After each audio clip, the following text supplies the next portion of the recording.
बिस्मिल्लाहिर्रहमानिर्रहीम, अस्सलाम वालेकुम। मैं हूं ईसा नकवी। आज की वीडियो में बात करेंगे एक इंतहाई अहम डेवलपमेंट जो कि पाकिस्तान और भारत के मुतल्लिक है कि पाकिस्तान और भारत के दरमियान सफ़ारती जंग और एक नया महाज शुरू हो गया। इसकी क्या तफसीलात हैं और भारत के इस हमले के बाद जो कि भारत ने जिस हमले में पहल की है, अगरचे ये पहल भी पूरी तरह से पहल नहीं है, लेकिन पाकिस्तान इस का जवाब क्या देगा, इसके ऊपर बात करेंगे। लेकिन क्योंकि एक बहुत इंटरेस्टिंग और अहम पॉलिटिकल डेवलपमेंट इस वक्त वफाकी दारुल हुकूमत में जारी है और उसके हवाले से कुछ तफसीलात ऐसी हैं मेरे पास जो मैं चाहता था कि मैं आपके साथ शेयर करूं, जो कि अभी इस तरीके से मंजर आम पर नहीं आई। तो वो उसके साथ उस तफसील के साथ मैं हाज़िर हूँ। आपने सब ने देख लिया होगा फवाद चौधरी साहब जो हैं वो अक्सर अपने मुतनाज़ा बयानात और जो उनकी स्टेटमेंट्स होती हैं उसकी वजह से ख़बरों में रहते हैं। वो इसका गुर जानते हैं, वो चाहे सस्ता पेट्रोल, चाहे हेलीकॉप्टर का सस्ता सफ़र हो, चाहे वो फिर साइंस और टेक्नोलॉजी की मिनिस्ट्री के हवाले से बयानात हों, पाकिस्तानियों को मरीख़ पे भेजने के हवाले से बयानात हों, चाहे जो है वो चाँद को देखने के मामले के ऊपर, ग्रहण को देखने के मामले के ऊपर मौलवी साहिबान के साथ उनकी लड़ाई, वो अक्सर ख़बरों में रहते हैं। अभी जो है वो उन्होंने, बहुत सारे लोग समझते हैं कि एक ख़ुदकुश हमला किया है पीटीआई के ऊपर। वॉइस ऑफ अमेरिका के लिए उन्होंने एक इंटरव्यू दिया। वो इंटरव्यू जो है वो तमाम टीवी चैनल्स और सोशल मीडिया के ऊपर ज़ेर बहस है, सुर्खियाँ बन रही हैं उसकी। इससे पहले कि मैं उसकी तफसीलात में जाऊं और इसके बैकग्राउंड में असल में चल क्या रहा है, किस वजह से फवाद चौधरी साहब ये बयान दे रहे हैं, नदीम अफजल चंद के इस्तीफ़े की ख़बर क्यों आ रही है, कौन कौन उसमें शामिल है, क्या तफसीलात हैं, उस तफसील से पहले मैं आपको एग्जैक्टली कोट अनकोट जो उनकी ऑपरेशनल लाइंस हैं, जो ऑपरेटिव पार्ट हैं उनके बयान का फवाद चौधरी साहब के, वो मैं आपको पढ़ के सुना देता हूँ कि उन्होंने कहा कि इमरान खान को लोगों ने सिस्टम की इस्लाह के लिए मुंतखब किया है। इसमें हमारी भी कोताहियाँ हैं कि ये पूरा मामला नहीं चल सका। जब ये हुकूमत बनी तो जहांगीर तरीन, असद उमर और शाह महमूद कुरैशी, हमारी इन फाइटिंग इतनी हो गई कि पॉलिटिकल क्लास सारे खेल से बाहर हो गई। इसको फिलअप किया नए लोगों ने जो पॉलिटिक्स से थे ही नहीं। हमारी इंटरनल फाइटिंग थी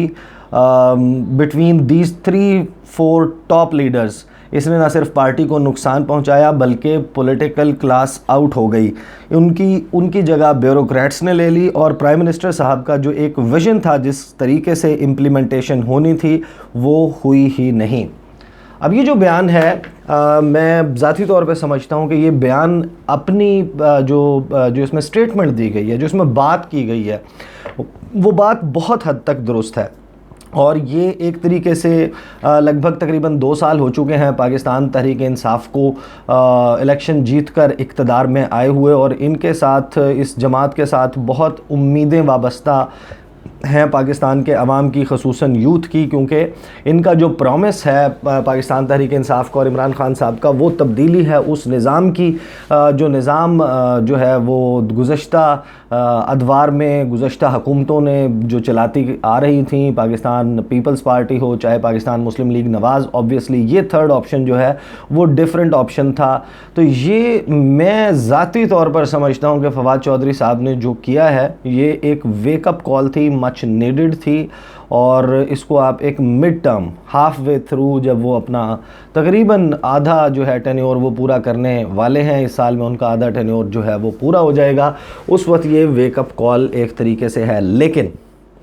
अंग्रेज़ी में कहते हैं कि do not wash your dirty laundry या डर्टी लिनन इन पब्लिक, कि आप अपने गंदे कपड़े चौराहे में, सड़क पर, गली में बैठ के नहीं धोते। फवाद चौधरी साहब का जो ये बयान है ये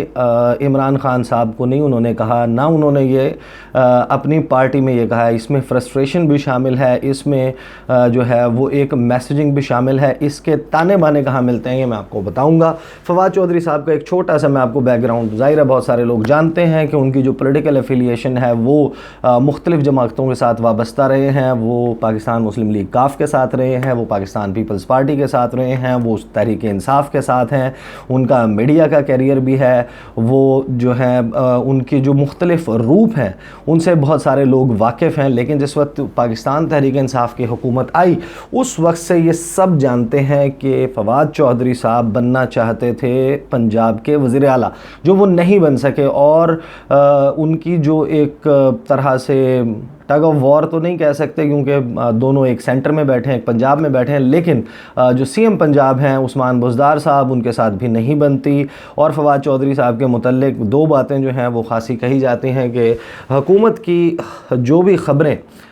जो मीडिया पर आती हैं, ऐसी ख़बरें जो हुकूमत नहीं चाहती कि वो मीडिया पर आएँ, तो वो जब मीडिया के ऊपर आती हैं तो सबसे पहले जिस शख्स पर जमात में, ये मैं आपको इंटरनल फीलिंग बता रहा हूँ जमात की, कि सबसे पहले जिस शख्स के ऊपर डाउट किया जाता है कि उसने ये ख़बर दी होगी तो वो फवाद चौधरी साहब हैं। ये पाकिस्तान तहरीक इंसाफ में बाकायदा एक फ़ील मौजूद है फवाद चौधरी साहब के हवाले से। तो जो पंजाब के हवाले से, जो इंटरनल फ़ाइटिंग के हवाले से ख़बरें हैं वो अक्सर जब ज़ीनत बनती हैं मीडिया की तो उसमें उंगलियां जो हैं वो पार्टी में फवाद चौधरी साहब की जानिब उठाई जाती हैं। जो उनके प्रॉब्लम्स हैं सीएम पंजाब के साथ वो सबको मालूम है। इवन कोरोना के दौरान वज़ीर आला पंजाब जो हैं वो उन्होंने इस एरिया का, पिंडी का, मुख्तलिफ़ ज़िलों का और जेलम का, जहाँ से जो उनका हल्का इंतखाब है फवाद चौधरी साहब का, वहाँ पर भी जो है वो गए। और जो फवाद चौधरी साहब के करीबी लोग हैं वो ये कहते हैं कि जिस वक्त सीएम पंजाब वहाँ पर गए तो फवाद चौधरी साहब को इल्म भी नहीं था कि वो सीएम, उन्हीं की पार्टी का जो चीफ़ मिनिस्टर है पंजाब का, वो वहाँ पर दौरा कर रहे हैं और फवाद चौधरी साहब को पता भी नहीं है, फवाद चौधरी साहब वहाँ पर मौजूद नहीं है। तो ऑब्वियसली एक जो है वो पार्टी में रहते हुए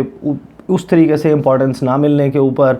जो है वो फ्रस्ट्रेशन भी है। उनकी वजारत थी, वजारत इत्तलात से उनको हटाया गया, उसके हवाले से भी कुछ मामलात हैं। लेकिन एक बात जो बहुत सारे लोगों को मालूम है, बहुत सारे लोग उसके ऊपर बात भी करते हैं कि फवाद चौधरी साहब इस पीटीआई में, पाकिस्तान तहरीक इंसाफ में जो जहांगीर खान तरीन की लॉबी है उसका हिस्सा और जहांगीर तरीन से बहुत करीब जो है उनको तसव्वुर किया जाता है। तो अब आप जब इस स्टोरी को देखेंगे कि फवाद चौधरी साहब जो कि इस वक्त गंदे कपड़े धोने में मसरूफ़ हैं, एक चौराहे पर बैठकर जो वो ये सब बातें कर रहे हैं, अगरचे उनकी बातें जो हैं वो रद्द कर देने वाली, फेंक देने वाली नहीं है। ये सारी वो चीज़ें हैं जिनके ऊपर पाकिस्तान तहरीक इंसाफ को और वज़ीर-ए-आज़म इमरान ख़ान को जो है वो फोकस, मैं अपने व्लॉग्स में भी बात करता रहा हूँ, चाहे वो पेट्रोलियम प्राइसेस की कीमतों का इतलाक़ होने के बाद, कमी होने के बाद उसका असर जो है वो लोगों तक मुंतकिल ना होना हो, ये शुगर का क्राइसिस आना, ये जो जितने मामलात उनकी हुकूमत के दौरान पेश आए और जो अकाउंटेबिलिटी ख़ास तौर पर एहतसाब जिसका वो नारा लेके आए थे उसके ऊपर अमल दरामद उस तरीके से नहीं कर पाए। कोरोना के बाइस जो है वो मईशत अगरचे बहुत ज़्यादा डैमेज है, उसकी वजह से नुकसान है, लेकिन फिर भी जो समरात हैं इस तब्दीली के वो आवाम तक उस तरीके से नहीं पहुँचे। तो ये एक वेकअप कॉल तो ज़रूरी है। लेकिन वो जब बैठकर अब ये कपड़े धो रहे हैं चौक में, तो फिर इसका मतलब क्या है? इसका मतलब यह है कि जो ग्रुप है जहांगीर खान तरीन साहब का वो इस वक्त एक्टिवेट है और वो बाकायदा मुतहर्रिक होकर हुकूमत के लिए अब मुश्किलात पैदा करना शुरू हो गया। ये बात मैं जिस वक्त शुगर इंक्वायरी रिपोर्ट के हवाले से मैंने मुख्तलिफ तवातर के साथ एक सीरीज़ ऑफ वीडियोज़ की, तो उसमें मैं बारहा ये कह रहा था कि जो इनग्रेस है, जो इनकी जो मौजूदगी है सियासी हलकों में शुगर कार्टेल की, जो कि शुगर मिल मालकान हैं, उनका सियासी असर व रसूख है, वो अपना रंग दिखाएगा। हुकूमतें जो हैं उनके सामने हमेशा से घुटने टेकती आई हैं, जो बड़े बड़े माफियाज़ हैं और कार्टेल्स हैं, और उनके प्रेशर टैक्टिक्स इसी किस्म के होते हैं। मैं उसमें एक मरतबा ये हवाला भी दे चुका हूँ कि जब पाकिस्तान पीपल्स पार्टी का दौरे हुकूमत था तो आसिफ अली जरदारी साहब सदर थे, कैपिटल गेंस टैक्स लगाने की बात हुई तो किस तरीके से हड़तालें हुई, किस तरीके से स्टॉक एक्सचेंज जो है वो डोलने लगी, और फिर एक जो है वो डेलीगेशन आकर स्टॉक एक्सचेंज का मिला आसिफ अली जरदारी से, उनको यकीन दहानियाँ करवाई गई और फिर वो क्राइसिस ख़त्म हो गया। कैपिटल गेंस टैक्स जिसने लगना था वो नहीं लगा। तो ये इसी तरह से ये माफियाज जो हैं, ये जो कार्टेल्स हैं, ये बड़े बड़े बिजनेसमैन हैं, ये ऑपरेट करते हैं। अभी फवाद चौधरी साहब जो हैं वो बात अगरचे दुरुस्त कर रहे हैं, लेकिन वो जिस फोरम का इंतखाब कर रहे हैं उससे वाज़े तौर पर मैं यानी कि मेरी फीलिंग ये है कि वो तर्जुमानी कर रहे हैं इस वक्त, और वो जो है स्पेस पैदा कर रहे हैं उस कार्टेल के लिए जिस कार्टेल के ख़िलाफ़ ये हुकूमत इस वक्त कार्रवाई करने जा रही है। और वो जहांगीर खान तरीन साहब का जो अंसर है वो वाज़े तौर पर नज़र आता है, छाप नज़र आती है। इसी तरीके से मैंने क्योंकि नदीम अफजल चंद साहब जो कि तर्जुमान हैं वज़ीर आज़म के, वो कनाडा गए। कनाडा जाने से पहले जो है वो मेरी लगातार 2 से 3 दिन उनके साथ मुलाकात होती रही। मैं उनके साथ जो है वो कुछ डॉक्यूमेंट्री वगैरह के सिलसिले में भी मैंने उनसे रिक्वेस्ट की थी कि अगर पार्लियामेंट की कुछ फुटेज और कुछ स्पीचेस ऐसी मैं चाह रहा था कि जो निकल आएँ, और ऑब्वियसली पार्लियामेंटेरियंस का एक्सेस ज़्यादा होता है, तो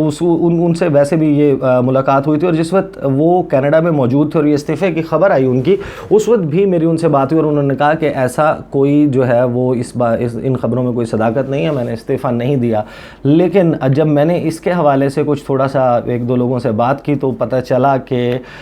ये खबर भी जो है ये भी घूम फिर कर वापस जहांगीर खान तरीन साहब के कैंप में पहुंचती है, कि वहाँ से बाकायदा ये ख़बर जो है वो पिच की गई और ये ख़बर फिर मीडिया की ज़ीनत बनी, जिससे और उसमें एक जो है वो एंकर, वो भी उनका भी रोल कहते हैं कुछ लोग कि वो भी चाहते थे उनके ज़रिए ये ख़बर जो है वो मीडिया में फैलाई गई कि नदीम अफजल चंद साहब जो हैं वो मुस्ताफ़ी हो गए हैं। वो मुस्ताफ़ी नहीं हुए थे, वो छुट्टी पर गए हुए थे और इमरान खान साहब को उन्होंने इस हवाले से बिल्कुल क्लियरली एतमाद में लिया हुआ था। तो ये जो पॉलिटिकल इन फाइटिंग है पाकिस्तान तहरीक इंसाफ का, ये ऑब्वियसली एक मसला ज़रूर है। जो उनकी टीम है उसके हवाले से भी मैं बहुत सारी वीडियोज़ में कह चुका हूँ कि उनकी टीम जिसके दारोमदार पर जो है वो एक हुकूमत ने चलना है, परफॉर्म करना है, वो उस तरीके से डिलीवर नहीं कर पा रही। कहीं पर इनकम्पिटेंस का इशू है, कहीं पर जो है वो उनकी वज़रा के अपने जो आपसी रस्साकशी है, एक दूसरे के साथ जेलसी फैक्टर कह लें या ग्रुपिंग कह लें, वो सब कुछ है। तो वो गुज़श्ता हुकूमतों में भी रहा है, वो पाकिस्तान मुस्लिम लीग नवाज़ में भी रहा है, वो पाकिस्तान पीपल्स पार्टी में भी रहा है। लेकिन ये लड़ाइयाँ एक तो इतनी ज़्यादा नहीं होती, और अगर होती भी हैं तो वो इस तरीके से पब्लिक डोमेन में नहीं आती। तहरीक इंसाफ के साथ जो अलमिया है वो हमें ये नज़र आ रहा है कि तहरीक इंसाफ की जो लड़ाइयाँ होती हैं, जो इनकी इन फाइटिंग है, वो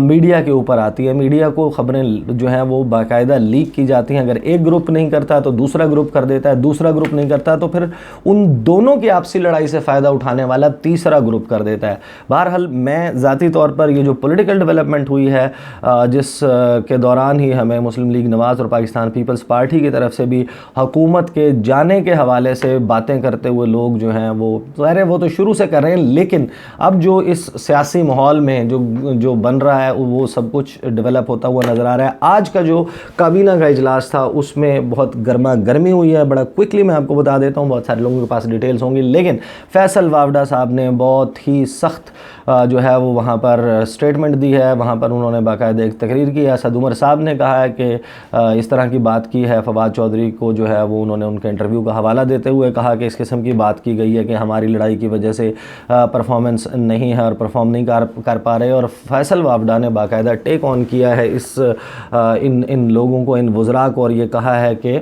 बहुत सारे लोग ख़ुद को प्राइम मिनिस्टर समझते हैं। और हीटेड इतना हो गया था ये मामला, इसके ऊपर बहस जो है वो इतनी ज़्यादा बढ़ गई थी कि फैसल वावडा को एक साइड पर ले जाके वज़ीर-ए-आज़म इमरान खान ने उनके साथ भी बात की। इस सारे वक्त के दौरान वज़ीर-ए-आज़म ने यह भी कहा कि ये स्टेटमेंट्स जो हैं वो इस किस्म के बयानात पब्लिक में नहीं दिए जाते, ये पार्टी के साथ बैठकर डिस्कस करने वाले मामलात होते हैं। ये तो खैर काबीना की सूरत हाल थी, कुछ तफसील जो है वो अभी उसकी आ रही है, लेकिन साथ ही वज़ीर-ए-आज़म इमरान खान ने एक अल्टीमेटम ज़रूर दिया अपने वज़रा को कि 6 महीने के अंदर अंदर अगर कारकर्दगी ठीक नहीं होती किसी भी वजारत की तो बहुत सारे वज़रा की छुट्टी हो सकती है। तो ये तो पॉलिटिकल डेवलपमेंट्स हैं जो कि वफाकी दारुल हुकूमत इस्लामाबाद में चल रही हैं। अब आ जाते हैं उस स्टोरी की तरफ जिसके ऊपर मैंने एक कम्युनिटी पेज के ऊपर पोस्ट भी की थी और मैंने कहा था इसके हवाले से मैं तफसील के साथ डिस्कस करूँगा। भारत ने पाकिस्तान को आज पाकिस्तानी जो डिप्टी हाई कमिश्नर हैं जो कि चार्ज डी अफेयर्स नाज़िमुल अमूर भी हैं पाकिस्तानी सफारत खाने के, उनको नई दिल्ली में जो है वो तलब किया अपनी मिनिस्ट्री ऑफ एक्सटर्नल अफेयर्स यानी कि वजारत ख़ारजा में, और उनको ये कहा गया अब मैं आपको इल्ज़ाम बता देता हूँ उनकी तरफ से जो लगाया गया, वो ये कहा गया है कि पाकिस्तानी जो सफारत खाने का सफारती अमला है वो फोर्थ वियना कन्वेंशन, जो वियना कन्वेंशन है सॉरी, उसकी जो है ख़िलाफ़ वर्जी कर में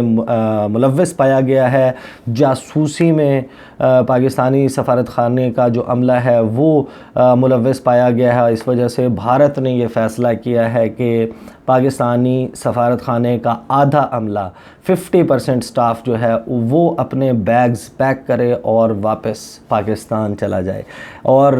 ये जो मामला है ये अनएक्सपेक्टेड नहीं है, ये कोई अचंभे की बात नहीं हुई, कोई ऐसी बात नहीं हुई। मैं अपनी वीडियोस में भी ये तवातर से कहता रहा हूँ कि कुछ ना कुछ मामलात ऐसे होंगे, पाकिस्तान के साथ एस्केलेशन होगी, तनाव बढ़ेगा, फिर चाहे वो लाइन ऑफ कंट्रोल पर हो, चाहे वो किसी सर्जिकल स्ट्राइक के ड्रामे की सूरत में हो, चाहे वो किसी फाल्स फ्लैग ऑपरेशन की सूरत में हो, या सफारती महाज पर पाकिस्तान के साथ टग ऑफ वॉर को बढ़ाकर। लेकिन ये मामला होना था क्योंकि ये मामला जो है वो रीजनल सिचुएशन से जुड़ा हुआ है। चीन के साथ जिस किस्म की ज़िल्लत आमेज़ और रुसवाई पर मबनी एक एपिसोड हुई वादी गलवान में, जो भारत के फ़ौजी मारे गए, जिसको भारत ने 20 सोल्जर्स के तौर पर एक्सेप्ट किया, लेकिन बहुत सारे लोगों का ये क्लेम है कि 40 से ज़्यादा और कुछ ये भी कहते हैं कि 50 से ज़्यादा भारतीय फ़ौजी जो हैं वो वहाँ पर अपनी इनकॉम्पिटेंस और एक इर्रेशनल किस्म के प्लान की वजह से वहाँ पर मारे गए। और उसमें नरेंद्र मोदी के ऊपर सख्त तनकीद हो रही थी, भारतीय हुकूमत सख्त प्रेशर में थी, तो उसका एक गुस्सा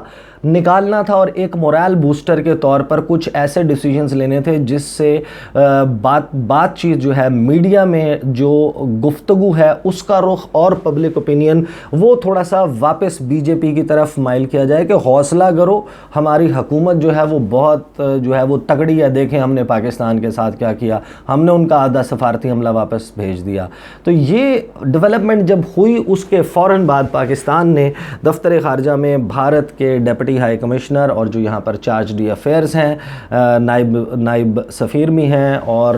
नाज़िमुल उमूर भी हैं, गौरव आहलूवालिया, उनको तलब किया दफ्तर ख़ारजा में और इसके ऊपर इसके हवाले से शदीद गम और गुस्से का इज़हार किया गया, इसको कंडेम किया गया भारतीय डिसीजन को और साथ ही भारत के को ये कह दिया गया कि अब आप भी यहाँ पर अपना सफारती हमला मुकम्मल नहीं रख सकते। तफसील में आपको बता दें 110 अहलकार जो हैं वो उनका स्टेशन है भारत का पाकिस्तान में और पाकिस्तान का भारत में। 110 की स्ट्रेंथ के स्टेशंस हैं दोनों ममालिक के। ये रेसिप्रोसिटी पे होता है, हमेशा टिट फॉर टैट वाली पॉलिसी होती है। अगर एक साइड को इसके कोई अमल करती है तो उसका जवाब हमें एग्जैक्टली रेप्लिकेट होता हुआ,